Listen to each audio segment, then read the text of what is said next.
முடிஞ்சிச்சா ஒரு நாடகம் முடியும், திருப்பி அடுத்த நாடகம் ஸ்டார்ட் ஆயிடும். எப்படி கடிகாரம் 1லிருந்து துவங்கி 12 வரைக்கும் வரும், திருப்பி 1, அது தொடர்ந்து கடிகாரம் சுத்துறது போல இந்த பூமியின் கால கடிகாரம் 5000 ஆண்டுகள் முடிஞ்சவங்க திருப்பி ஸ்டார்ட் ஆயிடும். ஆக இந்த காலம் மீண்டும் மீண்டும் சுழன்று கொண்டே இருக்கும். இதைத்தான் வாழ்க்கை ஒரு வட்டம் என்று சொல்லிட்டாங்க. ஆக இதுல உள்ள ஒரு ரகசியம் என்னன்னா, நம்ம சத்தியுகம், திரேதாயுகம், துவாபரயுகம், கலியுகம் முடிஞ்சு திருப்பி சத்தியுகம் ஸ்டார்ட் ஆயிடும். இது ஒரு தொடர்கதை. இப்போ நாம 84 பிறவி என்னெல்லாம் நடந்ததோ திருப்பி நடக்கும். இன்னைக்கு இந்த கும்பாபிஷேக விழா நடக்குதா, 5000 வருஷத்துக்கு முன்னாலேயும் இதே கும்பாபிஷேக விழா நடந்தது, சிறப்பாக நடந்தது. இப்ப நடந்துட்டு இருக்கு. அடுத்த கல்பத்திலும், அதாவது இன்றிலிருந்து 5000 வருடம் கழிச்சும் இதே கும்பாபிஷேகம் நடக்கும். நம்ம எல்லாரும் இதே இடத்துல மகிழ்ச்சியா உட்கார்ந்துருப்போம், இதே ட்ரெஸ்ஸா போட்டிருப்போம், இதே முகம், இதே பேர், எதுவுமே மாறாது.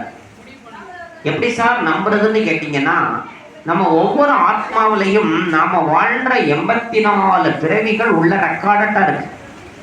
ஆத்மாவில் ஒரு மெமரி கார்டு இருக்கு. அதுல 5000 வருஷம் ஸ்டோர் ஆகும்.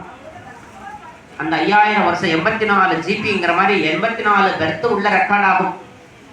நம்முடைய பிறவிகள், பிறவிகளை எப்ப பார்க்கலாம்னா, நல்லா தூங்கி கண் முழிச்சோம்னா 2 அனுபவங்கள் ஏற்படும்.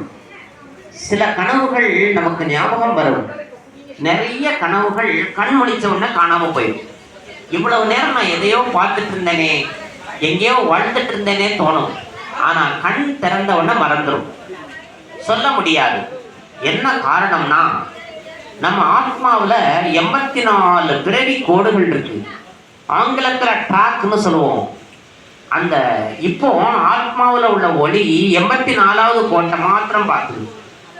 அந்த நிகழ்ச்சிகள் மாத்திரம் கண்ணில் தெரியும்.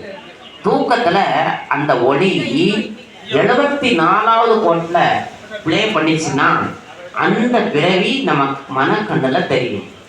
ஒரு 10 பிறவிக்கு முன்னால நம்ம ஜப்பான்ல கிடந்ததா வச்சுக்குவோம். அங்க குள்ளமா சிகப்பா இருக்கும். அங்க பேசின மொழி ஜப்பான் மொழி.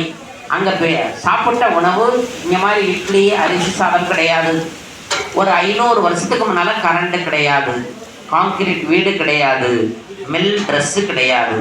அந்த வாழ்க்கைய பார்த்துட்டு கண் திறந்தா தமிழ்நாட்டில் நம்ம வீட்டில் படுத்திருப்போம். இந்த மனம் அந்த ஜப்பான் காட்சி அப்படியே தள்ளி விட்டுரும்.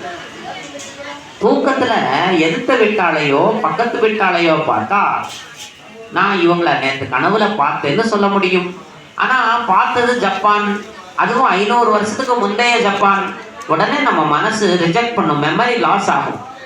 அடுத்தால சில ஊருக்கு நீங்க போனீங்கன்னா அங்க உள்ள காட்சிகள் அங்க வந்த மாதிரி தோணும், அந்த இடங்களை பார்த்த மாதிரி தோணும். சில நிகழ்ச்சி நடக்கும் பொழுது இது முந்தி எப்பவுமோ நடந்தது போல தோணும். சிலரோட முகத்தை பார்த்தா இவரை நான் பார்த்திருக்கேனேன்னு தோணும். இதுக்கெல்லாம் என்ன காரணம்? பகவான் சொல்றாங்க, நத்திங் நியூ, எதுவுமே புதுசா நடக்கலையாம்.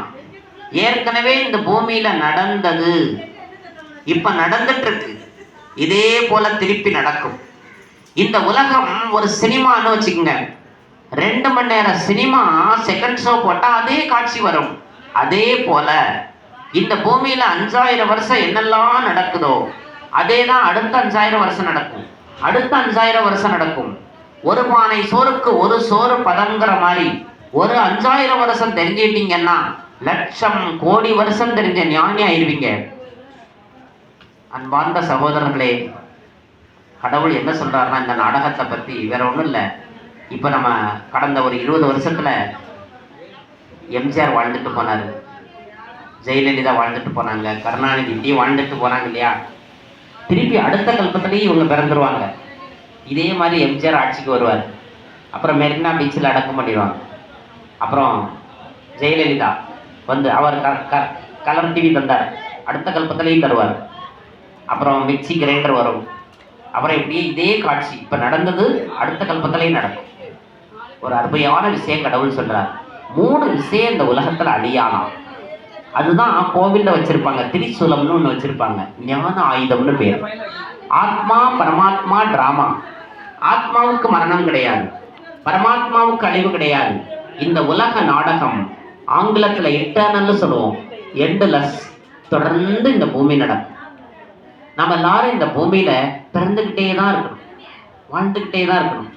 இதுல இருந்து தப்பிச்சு மேல ஒரு இடத்துல போய் உட்கார்ந்துடலாமான்னு நினைச்சா அது நடக்காதான் பிரதர். இங்க தொடர்ந்து நம்ம வாழ்க்கை இருக்கும். ஸோ இந்த 3 ரகசியத்தை நம்ம புரிஞ்சுக்கிட்டோம்னா மாயைங்கிற திரை போயிடும், உள் மனம் அமைதி ஆயிரும். உள் மனம் அமைதி ஆயிடுச்சுன்னா நோய் வராது. ஜலதோஷம் முதல் கேன்சர் வரை வர காரணம் நம்ம மனம்தான். மனசுல எழக்கூடிய கெட்ட எண்ணங்கள், வீண் எண்ணங்கள் நோயாக எதிரொலிக்கும்.